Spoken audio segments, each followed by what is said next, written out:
Welcome, Baltz families, to this week's Sunday Storytime. Get ready to mark your calendars with this week's news and coming events, which will be followed by a news story for the week. Can't wait to find out what it is. And the final segment will be our Mindful Minute with Mrs. Papa. Stay tuned. And in this week's upcoming events, thank you very much for your patience with our new arrival and dismissal patterns. We get faster every day. Reminder that the doors open at 8:30 and supervision is not provided until then.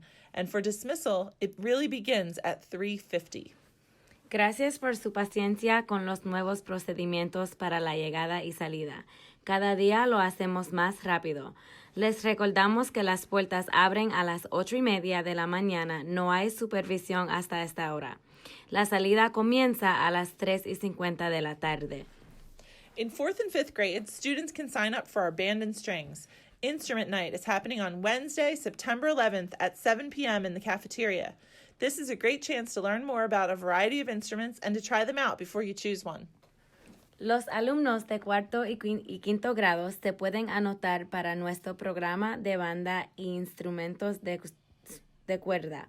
El miércoles 11 de septiembre a las 7 de la tarde se llevará a cabo la Noche de los Instrumentos en la cafetería. Esta es una gran oportunidad para informarse más sobre los distintos instrumentos y probar algunos antes de escoger uno. And please mark your calendars. Our back to school night is happening on September 26th from 6 to 8. Mark your calendars this week. Marquen sus calendarios. La sesión informativa de regreso a clases se llevará a cabo el 26 de septiembre de 6 a 8 de la noche.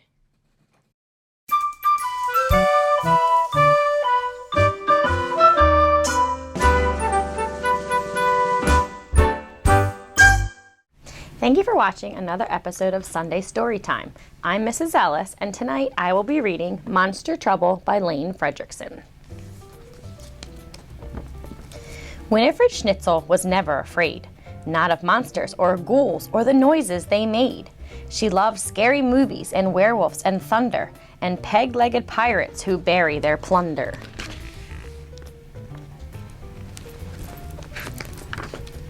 Still, Winifred's bedtime was hardly spook-free. The neighborhood monsters would not let her be.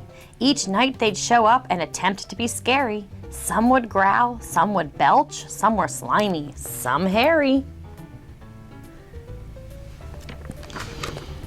But all of the monsterly mayhem was moot because Winifred Schnitzel thought monsters were cute. Still, night after night, all those monsters kept creeping into Winifred's room, interrupting her sleeping. Too tired for math, too exhausted for fun, she finally decided those monsters are done. She ordered a book titled Monsters Beware and constructed the sticky string small monster snare. But that night, the big monsters all showed up first. The sticky string snare got so stretched that it burst. There were monsters on bedposts and stuck to the wall. They made slingshots from string. They were having a ball. Winifred sighed. They were louder than ever. She knew that she needed to try something clever. She brought in some sticky old Limburger cheese. The label said, "Caution makes big monsters sneeze." The monsters just called up the Goblin Street Deli. They ordered in bagels and fish eyeball jelly. Winifred barely got through the next day. She dozed off in art class and snoozed through ballet. She decided, that's it, I've got to get tough. She was tired of monsters. Enough was enough. So she built every spook trap in Monsters Beware and one of her own called the Prickly Bum Chair. Poor Winifred yawned. She was so very sleepy. She was starting to look a bit spookishly creepy. When the monsters showed up with their howling and roaring, Winifred Schnitzel was already snoring. She was dreaming of puppies when a monster went hiss. She reached out and gave it a big, sleepy kiss. The monster yelled, "Yuck!" All the others were heaving. One gagged, and a big monster shouted, "I'm leaving!" Winifred knew that despite their uniqueness, she discovered that monsters have one silly weakness. So she puckered and pouted and kissed them all good. These monsters screamed, running as fast as they could.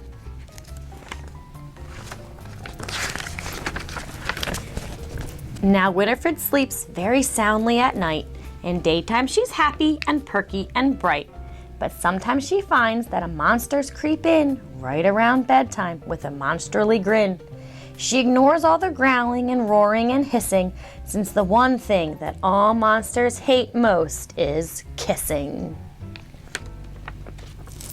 Thank you for watching, and stay tuned for next week.